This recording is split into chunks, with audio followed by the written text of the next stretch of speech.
I always air dry my hair. I only use a bro dryer, bro dryer. Anyways.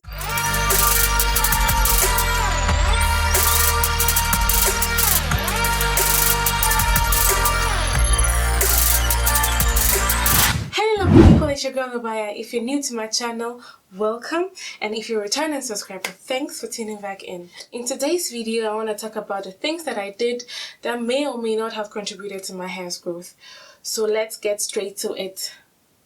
But before we go, come closer. Come closer. Yes. Hit the subscribe button. No need to wait to the end. And it's free. Yes, let's get straight to it. I did lots of protective styling, meaning I did twists, braids, twisted buns, updos, head wraps, wigs, braids. But no, hold on. The braids, I didn't really do much because I would have to go to, it was in the first year, my first year that I went to someone for the person to do my hair. I'm lying, I went twice. I went to people twice for them to do my hair. Like, that was the last time I had braids in my hair because it was not a fun experience, honestly. It's a different story for another day. But yeah, but the things that I did most is twists, like these kind of twists, or that I do most of the time is twists, and I'll wear it in a bun or in a ponytail, or I'd leave it down, or I'd wear it like this in a wrap. And it's either it will be like this or it's all covered up, depending on how I feel like. And that's actually what I do most of the time. I do wear my hair out, and usually I wear it on occasions, parties or something like that. Usually if I wear my hair out, it's actually for a day. Like usually on the most it's for a day, but sometimes I could wear it for 3 days in a row. Or the maximum, I wouldn't wear my hair out more than a week, honestly, because my hair really gets tangled easily. For the first 3 days it's fine, but then afterwards it just becomes, because it gets bigger and bigger and bigger as the day go by, and then it loses definition, and then it becomes, the curls start wrapping and hugging each other, you know, like, yo bro, yo sis, where you been, I missed you, you know, that kind of thing.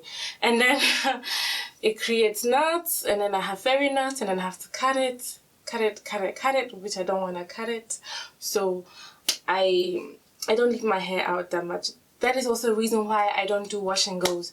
I did those when my hair were really short, when my hair were, it's actually not wrong, you know, when my hair, because it's one multiple. Anyways, when my hair was really short, like shorter than now, that's when I did wash and goes. And actually I didn't do it so often. Also, I did probably 2 or 3 times. I think I did my hair, yeah, in a wash and go. When it was really short, I did wash and go. When it was about this length, I did another wash and go. So I believe it was 2 or 3 times. Yeah, and it looked fine for the first 2 days. But then, like I said, the curls start hugging each other, and then they be like, yo bro, yo sis, how you been? I missed you. Come, give me a hug. Here, there, hug here. 9. And then the knots start developing, and then I'd have to cut it. And so, no, for me, for my hair type, wash and go is not my friend. At least, or maybe I haven't mastered the way I have to do it for it to be my friend. But for, like, this is what I don't like about this chain. A few moments later. Where was I? Wash and go was not my friend, and I didn't bother trying it again because I love my twist out and my braid out and my bantu knot out and all other kind of outs, okay? In the beginning, I really followed a strict regimen. I washed my hair every week, and I deep conditioned every week. I also did protein treatments bi-weekly or monthly, depending on what I thought that I needed to do. At that time, I didn't know that my hair didn't need that much protein because I'm low porosity. We low porosity girls, we are kind of protein sensitive in that area. So yeah, I was really strict on my regimen, and every week I washed my hand, all that. I was doing all this and that. I think that was like the first 2 years of me being natural. I really followed the plan, and I think I had this diary where I would write everything that I did, the kind of because I tried different kinds of DIY masks, so I wrote everything down. I wrote down what products I used. I wrote down what I did, how many minutes, your girl was serious, you know, in the beginning. I was like, I got to do this. I need to grow my hair. So I was really strict on that. But then as the years went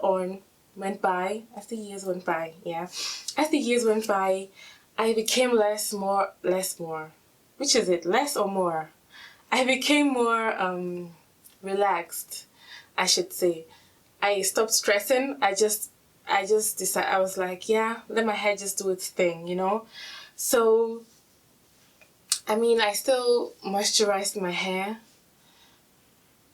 whenever I felt like my hair needed it. I always wore my bonnet, my beloved satin bonnet, my ride or die, my BFF, my soulmate. Yes, where is it? I'll show you later.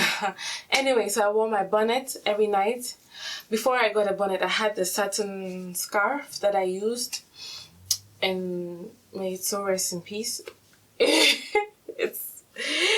It's no more the same. So eventually I got a bonnet, and that is what I use also now up to today. What I always did, and there was a period where that was the only thing that I did, which is finger detangling. Between my second and 6th year of being natural, I only finger detangled.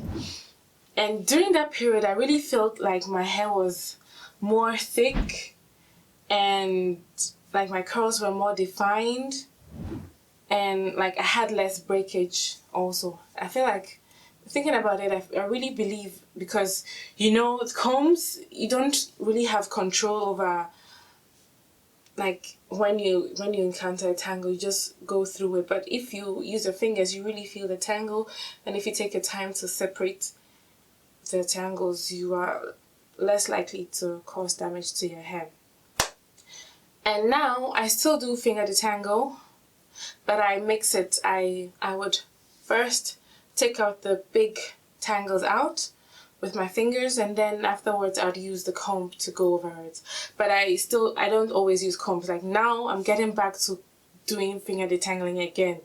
Between 2016 and 2017, when I said my hair hit a plateau in my natural hair journey, during that time I only used combs. I didn't use my fingers, and I believe like that it also had to do with it, because during that time there were things that I did that I didn't do before that caused my hair not to grow anymore. As in, I wasn't retaining length. I was keeping the length that I already had, but I wasn't adding more length to what now. Like now my hair is growing again. So now I'm going back to finger detangling more, but my hair is so long and it's on a thicker side. It's not like as thick as some other people's hair, but it's still like thicker, you know, and so it takes forever to do my hair if I have to finger detangle. So I still, you know, finger detangle, and I still comb it because of time, honestly. And actually I wish I could just do with my fingers. And now I really try not to get my hair super tangled. Not tangled, wrong. Super detangled, because my hair, it's just some type of way. The more I comb it, the more I try to get the tangle out. It's fine, but then afterwards it just clumps back up again, and then it gets tangled again. So I'm not stressing anymore to get my hair super detangled, because that's not how our hair is supposed to be, because of the kinks, the curls, the coils, you know, the Z's, the S, the C's, you know, all that kind of shapes. Because of that, it's not meant to be really detangled. You're not supposed to be able to run your finger through it. Sorry to break that news, but yes, that is how it is. As I was editing this video, I realized that it was going to be too long, so I had to break it up into two parts. So you look out for the second part. Thank you for watching this video. Don't forget to like, subscribe, comment, and to share this video. Also, don't forget to turn on your post notification so that you know when I upload my new video. It's your girl Obaa Yaa. Bye-bye.